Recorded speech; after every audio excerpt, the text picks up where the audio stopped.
Pretender que el mal no existe, solo lo hace más amenazante y grande. miedo de cerrar tus ojos. Ellos ya están Ya aquí. están aquí.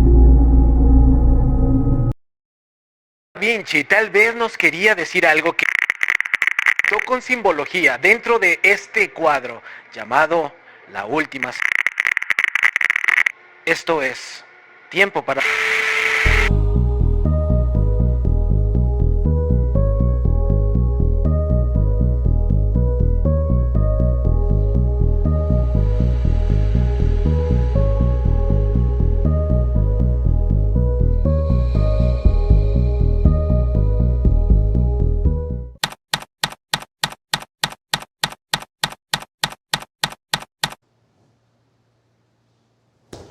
Bueno, Da Vinci quería decirnos algo que seguía oculto en este lienzo, algo que estaba plasmado en la Última Cena.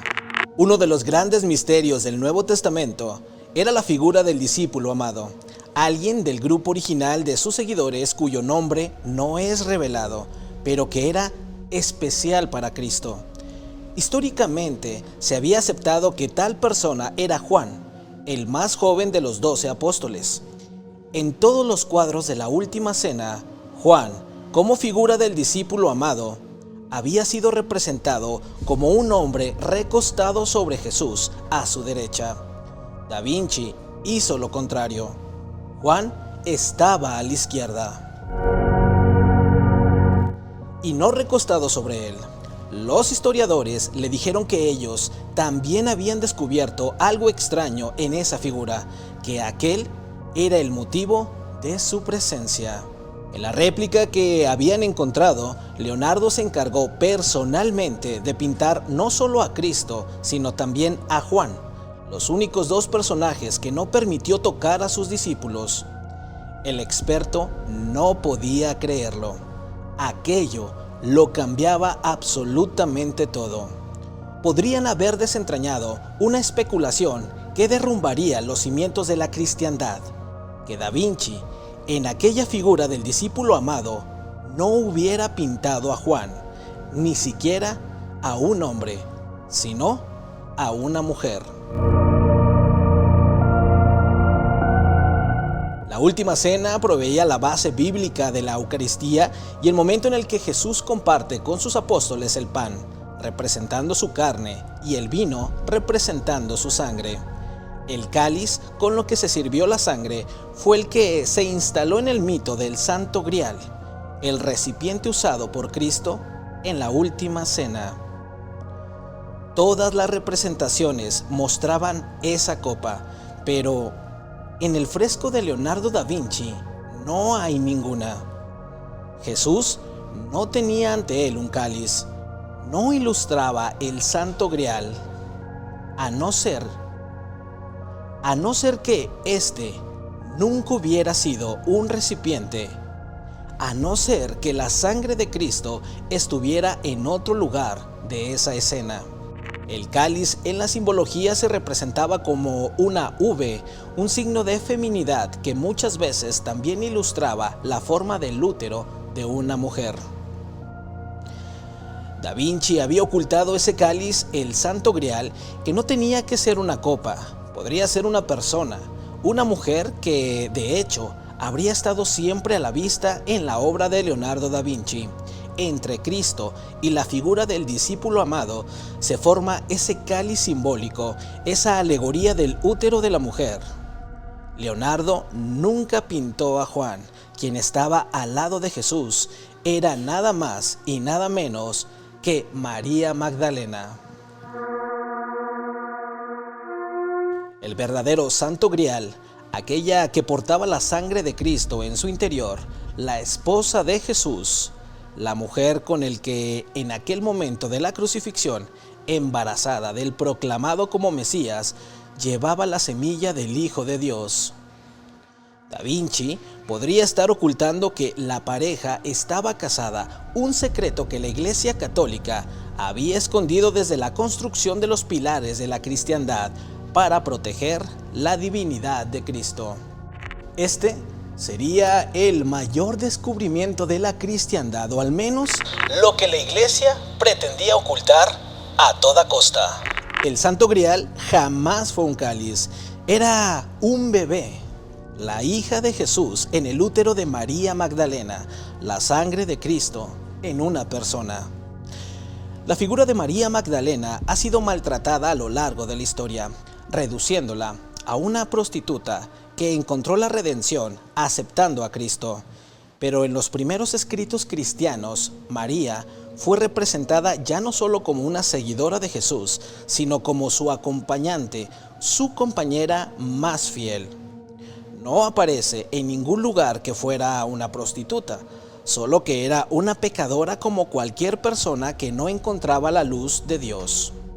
Solo lo hicieron para manchar su imagen, igual que ocultaron todos los evangelios donde se demostraba su relación con Jesús. A mitades del siglo XX, una expedición en Egipto encontró el Evangelio de Felipe, un escrito que probablemente fue destruido por la iglesia, quedando un solo ejemplar perdido durante siglos. En él se dice que Jesús besaba a María, pero la parte final de la frase no puede verse. Había un agujero en el pergamino, como si alguien lo hubiera dañado a propósito. Incluso se encontró también escondido en Egipto el supuesto evangelio de María Magdalena, del cual solo se han llegado a nuestros días unos pocos fragmentos. En todos ellos se deja claro que María Magdalena fue mucho más importante para Jesús que cualquiera de sus apóstoles. La iglesia había hecho todo lo que estaba a sus manos para ocultar que el trono de Cristo perteneciera a una niña, la hija de Jesús y María Magdalena. El verdadero Santo Grial era la sangre de la realeza de los descendientes de Jesús que amenazaron la hegemonía de la Iglesia Católica. Aún así, había varias cosas que no encajaban. Aún así, existían historias que todavía no encajaban. Que Leonardo hubiera pintado aquel lienzo, aquella obra maestra, no significaba que esta fuera real. Pero es que ese relato iba todavía mucho más allá de la última cena. Todo se remontaba a una época pasada, a una era oscura, donde los alimentos de la cristiandad ensombrecieron el mundo durante mucho tiempo. Los documentos encontrados en Egipto cerca de la ciudad del Mag Hammadi. Los documentos encontrados en Egipto cerca de la ciudad del Mag Hammadi contenían historias acerca de la vida de Cristo que no aparecían en la Biblia. Los pergaminos eran auténticos, de unas pocas décadas después de la muerte de Jesús. Estos documentos se conocieron como los Evangelios Gnósticos, donde se insinuaba la relación marital entre María Magdalena y aquel cuyos seguidores consideraban el Hijo de Dios.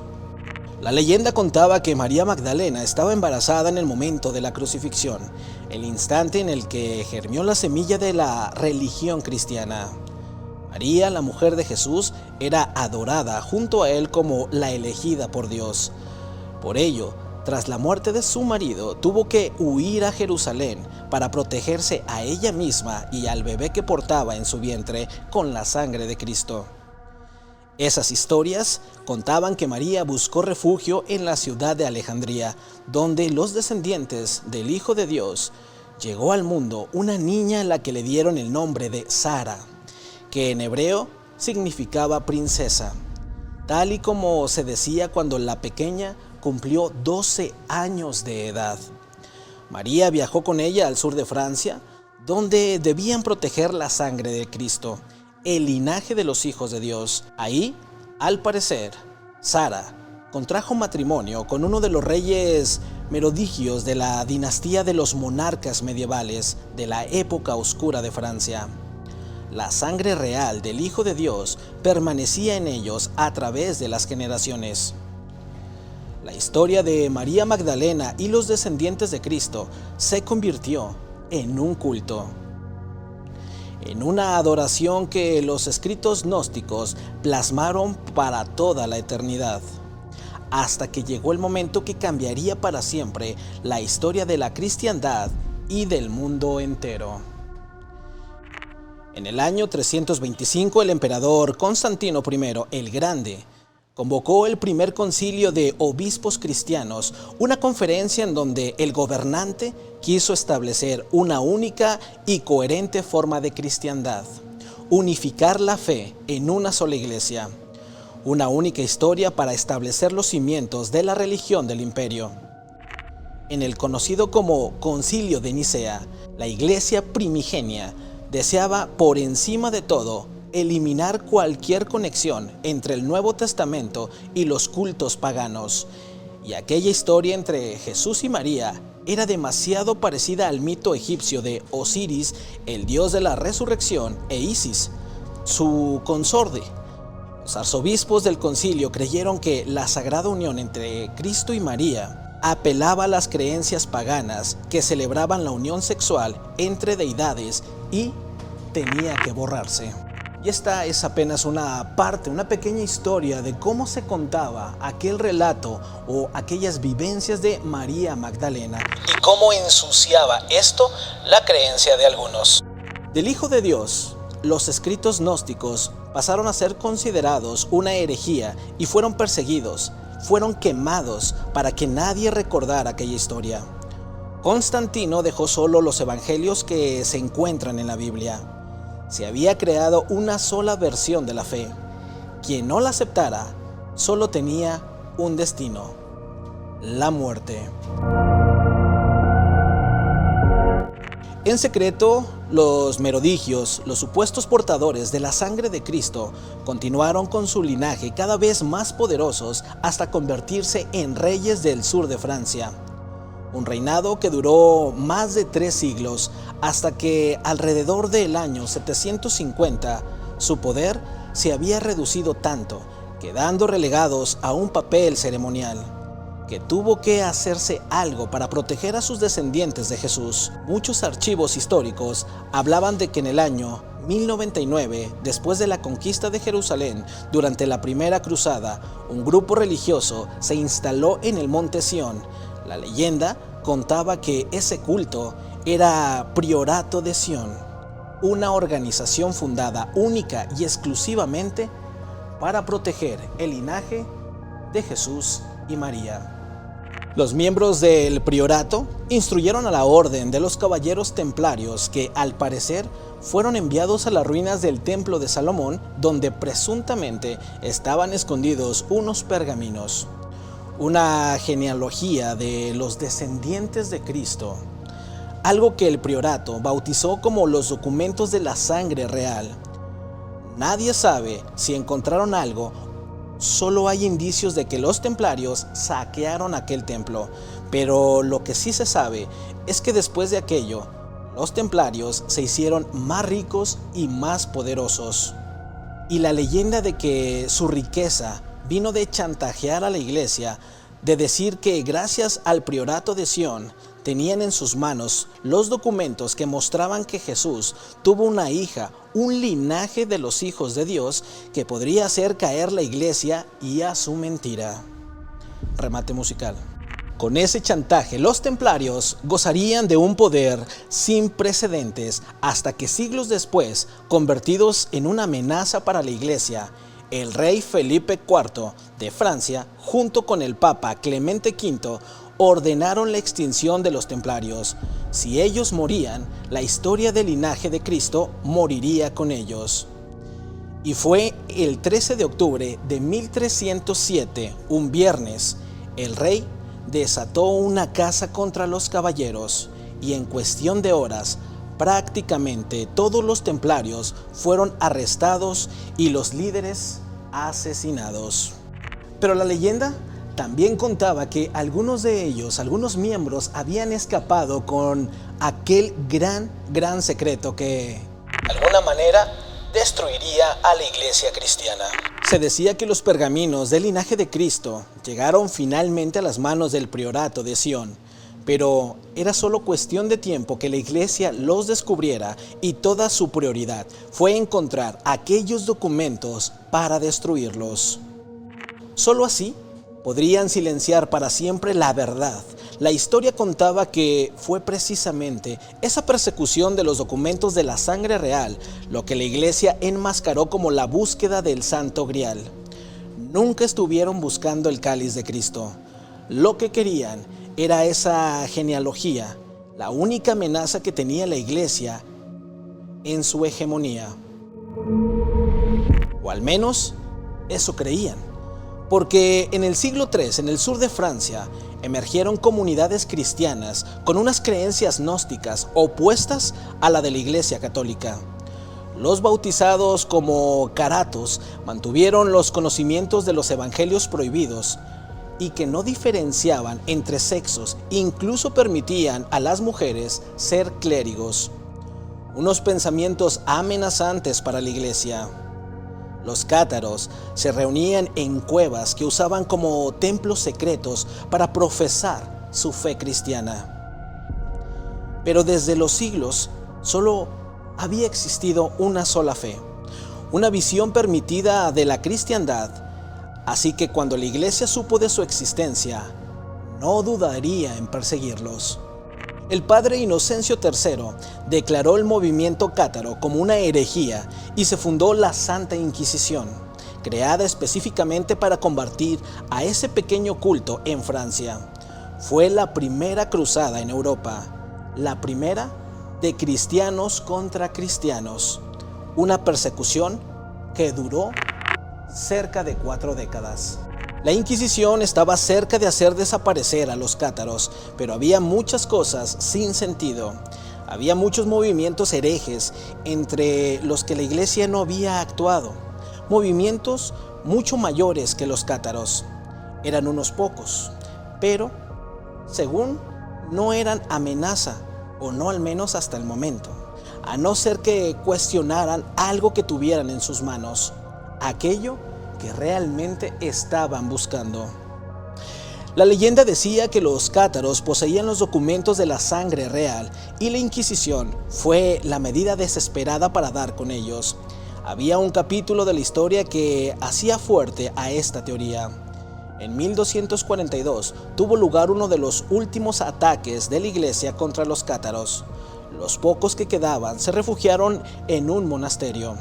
Durante meses, los cruzados asediaron el castillo y la versión oficial fue que la toma era presuntamente por cuestiones geopolíticas, pero no tenía sentido. Era un monte sin ninguna importancia.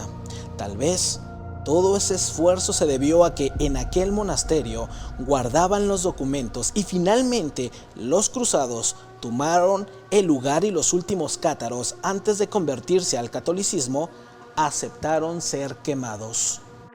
Pero fuera como fuera, la Inquisición no encontró los documentos porque unos pocos habrían logrado escapar con su tesoro. El linaje de Cristo, una vez más, había sobrevivido a la persecución y en manos del priorato de Sion fue pasando de un maestro a otro, y solo aquellos dignos de proteger los documentos más importantes del mundo.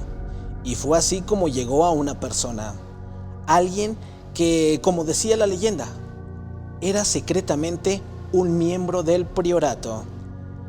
Leonardo da Vinci, el genio que a través de su obra maestra nos mostró el verdadero origen de la fe cristiana. La Última Cena nos revelaba que Cristo tuvo descendencia, los verdaderos líderes de la religión, aquellos que podrían hacer caer el poder de la Iglesia Católica. Una pintura que, sobreviviendo al paso del tiempo, nos mostraba ese conocimiento, pero ahí terminaba la leyenda. Y aunque los historiadores eran conscientes de que el relato era plausible, también lo era de que todo parecía, de cierta manera, ser retórico. Intentaron justificar su premisa. No hay ni una sola evidencia de un linaje que se remonte a la figura histórica de Jesús, y había muchas otras incongruencias de la leyenda. Todos los archivos indicaban que las riquezas de los templarios, por ejemplo, vino de donaciones, no directamente de la iglesia, así que esa parte del chantaje por esa supuesta pertenencia de unos documentos secretos no encajaba con la historia. Ni siquiera hay evidencia de que existiera una conexión entre la Orden de los Templarios y el Priorato de Sion. La organización existió, pero no puede decirse que quisieran proteger ningún documento, de los cuales, al mismo tiempo, no se han encontrado huellas o restos. Ni un solo pergamino que hable de ese árbol genealógico. Además, todo partía de la concepción de que en el Concilio de Nicea se intentó oscurecer el recuerdo de María Magdalena, pero aquello tampoco fue cierto. Hicieron de María Magdalena una santa. Si de verdad querían borrarla de la historia, no tenía sentido santificarla. Nadie intentó ensuciar su memoria. No fue hasta el siglo VI que el Papa Gregorio VI la calificó como una prostituta, y no era para atacarla, sino para demostrar que todo el mundo puede encontrar la redención a través de la fe cristiana. María Magdalena nunca fue repudiada por la Iglesia. La falta de menciones en la Biblia desconfirma, pero tampoco demuestra que fuera la esposa de Jesús, y aunque lo fuera, no había motivos para ocultarlo. En aquellos tiempos era común que los judíos se casaran jóvenes. No importaba el celibato, ni el matrimonio de Jesús. Lo que importaba era la cristiandad. Era su mensaje. No era necesario que alguien, o tantos siglos después, escondiera esa relación en un cuadro, y es aquí cuando todo vuelve a conducir al lienzo de la Última Cena. Toda leyenda del fresco emergía a considerar que Leonardo da Vinci pintó a María Magdalena, y ni siquiera esto estaba fundamentado. Leonardo pintó a Juan con un aspecto femenino porque era el más joven de los apóstoles y porque tenía tendencias a difuminar las líneas entre los sexos. En muchos otros cuadros pintaba a hombres con rasgos femeninos, que era prácticamente seguro que aquel a la izquierda de Cristo sí era Juan. Si hubiera querido dibujar a María Magdalena, lo hubiera hecho. No era ninguna herejía representarla. María Magdalena aparecía en decenas de otras pinturas sobre la Última Cena, y tampoco puede decirse que la V que se forma entre ambos personajes sea símbolo de feminidad. Esa forma pudo ser solo un recurso que Leonardo usaría para dar dinamismo visual entre los dos personajes que él consideraba más importantes. Esos dos personajes serían Jesús y Juan, su discípulo más amado. Aquellos que en la réplica, por todo lo que representaba, decidió pintar él mismo, y no por encima de todo, el pilar sobre el que la leyenda de la Última Cena se construía.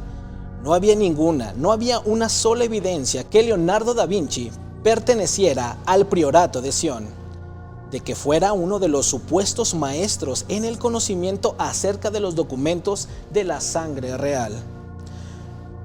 Por todo lo que sabemos de su vida, Leonardo fue una persona solitaria e interesada en sus propios pensamientos, en sus ideas. Considerarlo maestro de una organización secreta era otra vez un intento de dar vida solamente a un cuento, a una leyenda. La ausencia de evidencia no es la evidencia de ausencia, según dicen los expertos. Y aunque la Última Cena no esconda los secretos que puedan cambiar la historia de la religión, Leonardo da Vinci logró crear una obra para la posteridad, un legado eterno. Una pintura que nos ha hecho cuestionarnos el origen de nuestra civilización. Porque dicen que el arte no va acerca de lo que ves, sino de lo que otra persona quiere que veas. Esta fue la segunda parte de La Cena, el lienzo pintado por aquel maestro, por aquel genio Leonardo da Vinci. Te recuerdo todos los viernes en punto de las 9 de la noche, Tiempo Paranormal, por todas las plataformas de atiempo.tv. Mi nombre es Ociel Ochoa. No todo es paranormal, aunque todo está en nosotros. Buenas noches.